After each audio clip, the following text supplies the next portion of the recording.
নমস্কার। আজকে আমরা যে বিষয়ে কথা বলবো সেটা হচ্ছে প্যারানয়েড পার্সোনালিটি ডিসঅর্ডার। যেমন নাম থেকে আপনারা বুঝতে পারছেন, প্যারানয়েড মানে সন্দেহ করা, সন্দেহবাতিক পার্সোনালিটি। তো এর কি কি ক্রাইটেরিয়া থাকতে পারে এবং কি কি ট্রেট এদের মধ্যে থাকে, যেখান থেকে আমরা বুঝতে পারবো যে সে কিন্তু প্যারানয়েড পার্সোনালিটি ডিসঅর্ডারে সে ভুগছে। বেসিক ক্রাইটেরিয়া যেটা, সেটা হচ্ছে তার এজ গ্রুপ মিনিমাম 18 ইয়ার্স হতে হবে, 18 ইয়ার্স প্লাস।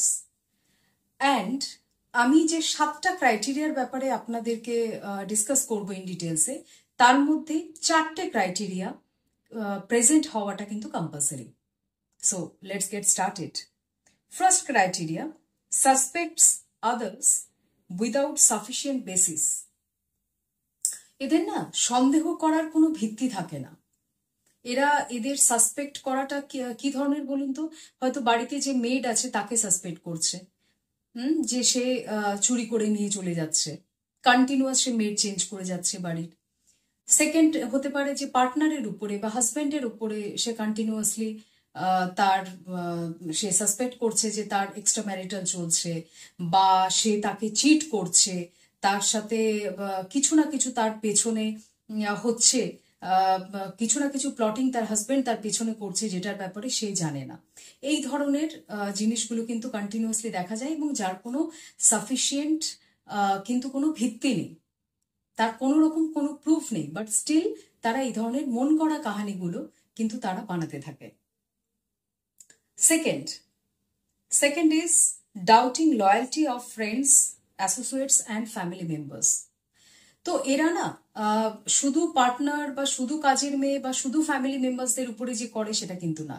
এরা যেখানেই যাবে, সাপোজ অফিসে যাচ্ছে বা তাদের আশপাশের যারা প্রতিবেশী আছে তাদের উপরেও কিন্তু এরা ডিফারেন্ট ধরনের কিন্তু সন্দেহ তারা করতে থাকে। থার্ড পয়েন্ট, যে সাপোজ কেউ ক্যাজুয়ালি কোনো কথা বললো, রাইট, যে আরে আপনাকে দেখে মনে হচ্ছে আপনি বোধহয় ওয়েট গেইন করেছেন বা ওয়েট লুজ করেছেন, তখন তারা এই কথার পৃষ্ঠে এটা ভেবে নেবে এ তো আমাকে ইনসাল্ট করলো, আমাকে হিউমিলিয়েট করলো। মানে ছোট ছোট কথার ইনডেপথ মিনিং, কিছু না কিছু ইনডেপথ মিনিং, বড় কোনো মিনিং, গেহেরা কোনো মিনিং, এই মিনিংগুলো তারা কিন্তু কন্টিনিউয়াসলি বের করতে থাকে। সে হয়তো ভীষণ ক্যাজুয়ালি কিছু একটা কথা বলেছে, সেটা নিয়েই একটা বিশাল কিছু বাড়িয়ে চাড়িয়ে বলা, এবং তার মূলে যেটা যে আমাকে হিউমিলিয়েট করা হয়েছে, আমাকে ইনসাল্ট করা হয়েছে। This is third one. Fourth, reluctant to confide in others. এর মানে কি? এরা না ট্রাস্ট করতে পারে না মানুষকে। আমাদের সবারই লাইফে অ্যাটলিস্ট 3 থেকে 4 জন এরকম হিউম্যান বিইং, পার্সন, ইন্ডিভিজুয়াল থাকে যাকে আমরা ট্রাস্ট করি, যাদের সাথে আমরা কথা শেয়ার করি, কিন্তু এনারা কিন্তু সেটা করতে পারেন না। They can't trust people. এবং এনাদের মনে হয় যে আমি যদি ট্রাস্ট করে নিই তাহলে হয়তো এই কথা তারা আরো অন্য জায়গায় ছড়িয়ে দেবে, আমার রেপুটেশনের খারাপ হবে, এই জিনিসগুলো কিন্তু তাদের হয়ে থাকে। তো যার জন্য তাদের শেয়ার করার মতো কোনো লোক থাকে না। তারা ভেতরে ভেতরেই এই জিনিসগুলোকে নিয়ে যে প্রবলেমসগুলো আছে সেগুলোর সাথে তারা গুমড়োতে থাকে। প্রচুর সাপ্রেসড ইমোশন, সেই জন্য এই সমস্ত মেন্টাল হেলথ ইস্যুজে যারা ভুগছে তার মধ্যে কিন্তু পাওয়া যায়। Fifth point, perceives attack on his or her character or reputation.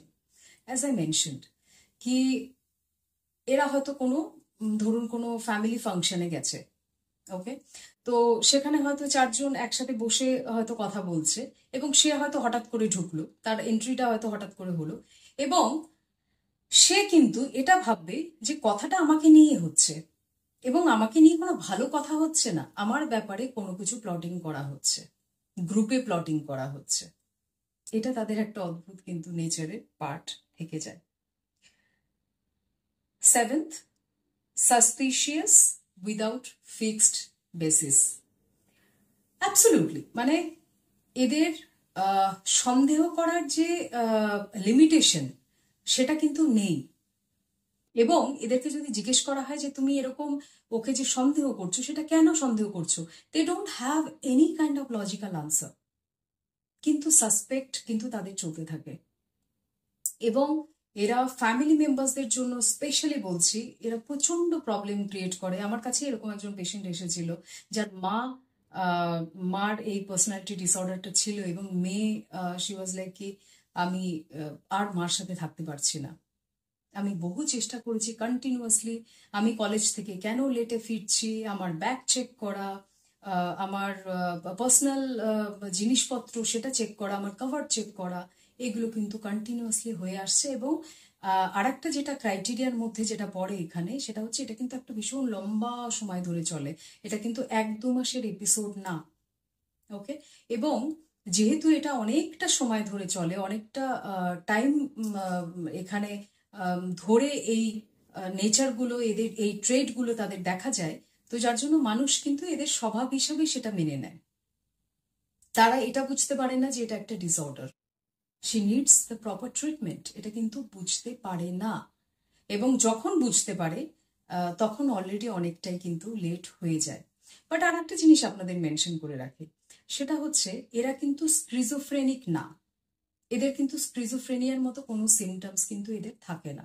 স্ক্রিজোফ্রেনিয়া সিমটমে আপনি যদি আমার ভিডিও দেখেন, সেখানে আমি ডিটেলসে বলেছি যে স্ক্রিজোফ্রেনিয়া ডেলিউশন হয়, যেটা ফলস অ্যান্ড ফার্ম বিলিভ, সেখানে হ্যালুসিনেশন হয়, অডিটরি হ্যালুসিনেশন, ভিজুয়াল হ্যালুসিনেশন, এই জিনিসগুলো হয়। এদের ক্ষেত্রে কিন্তু সেটা না।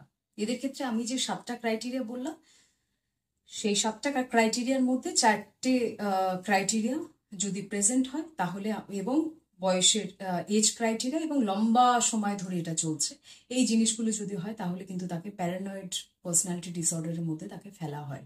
ওকে, প্ল্যান অফ ট্রিটমেন্ট যদি আমি বলি, সেখানে আগেইন সাইকোলজিস্টের বিগ রোল আছে প্লে করার জন্য।